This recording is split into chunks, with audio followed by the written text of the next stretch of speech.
In my 20s, I thought my dreams were all about being successful. But now, at 58, my dreams are much more simple.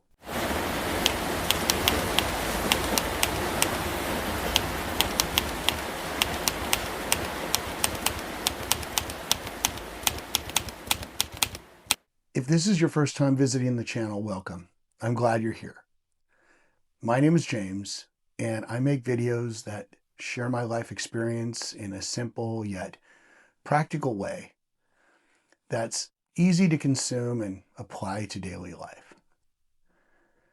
Now, if there's one thing I've learned, it's that accomplishing your dreams isn't about luck or even talent. It's about hanging on when everything in you wants to let go. It's about rolling with the punches and figuring out how to keep going, even when your plans don't work out as expected. For starters, I grew up in Fullerton, California, a small suburb outside of Los Angeles. My dad worked for the phone company, and my mom stayed at home to raise me and my brother. Honest folks, hardworking, but dreaming big wasn't really part of the program. You were supposed to get a job, pay your bills, and never make too much of a fuss. But I'll never forget my Uncle Roy. He was a mechanic by trade, and I used to watch him work on old cars in his garage. And one day, when I was about 12, he looked up from the grease and said, "Kid, this isn't about fixing what's broken. It's about believing you can make something run again." And that stuck with me. And maybe that's what dreaming really is. Believing in what could be, not just what is. When I hit my 20s, I really began to chase my dreams. Now, I wanted to be a musician, not famous necessarily, but good enough to make a living doing it. I played in smoky bars, hauling amps through the rain, and scraping gas money together just to get to the next gig. And for a while, I felt like I was really getting somewhere. Then real life showed up. Bills, rent, a baby on the way. The band broke up, and I traded my guitar for a 9 to 5. And periodically, I would tell myself, you'll get back to music someday.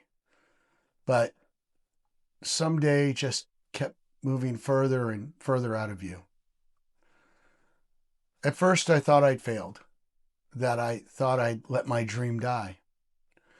But looking back, I now see that the dream didn't really die. It just kind of changed direction. That creative spark that I felt on stage turned into something else when I started building things. Instead of songs, I worked on me. Instead of applause, I got that quiet satisfaction that comes at the end of a long day in saying, yeah, I did that. And it's funny how life redefines your dreams without asking permission. And I've found that if you want to accomplish anything in life, and anything worth having, that you've just got to play the long game. When I started my own business in my 40s, it wasn't pretty. And the first couple years, I barely scraped by. And some days I even questioned what the heck I was doing.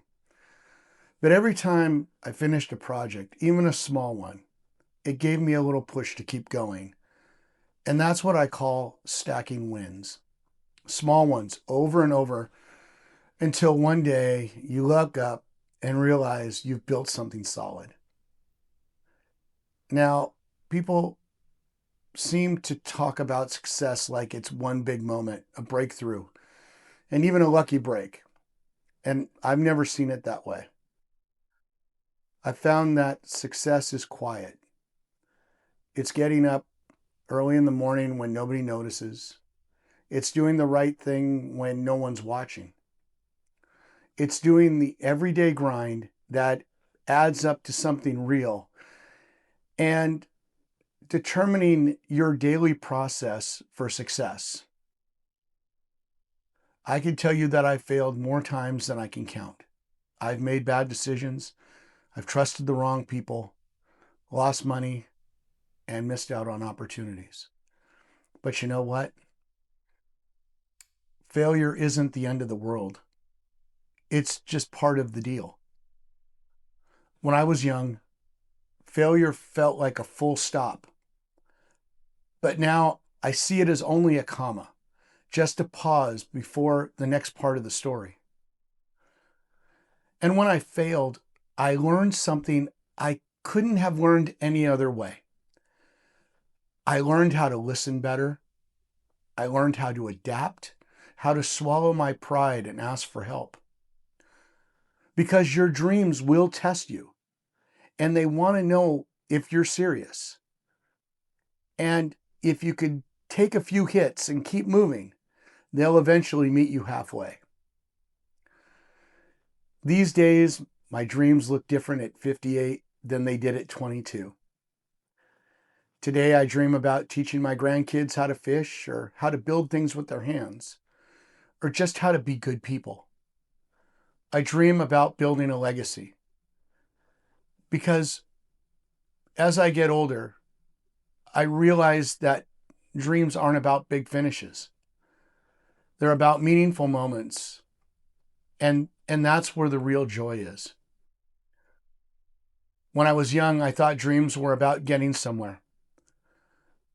Now I know they're about being somewhere and being present in the process, and also finding that secret ingredient to making it all come together.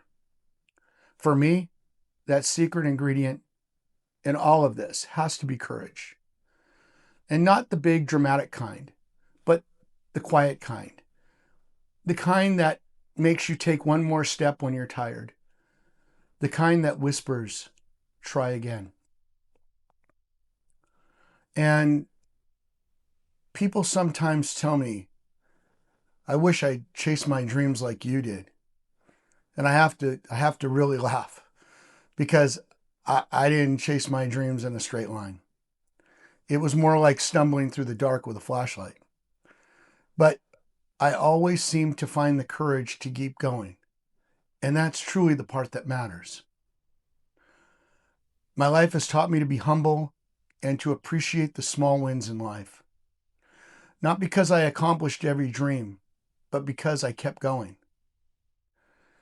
And know this, every time you chase your dreams, no matter how that looks, you also give permission for somebody else to chase theirs. And that might be the best gift that any of us can leave behind. Because in the end, it's not about the finish line. It's about the journey, the growth, and the stories you collect along the way. My name is James, and I thank you for watching. If you enjoyed this, please like, share, subscribe. A thumbs up also goes a long way and really helps the channel. Take care, and I'll see you in the next video. Peace.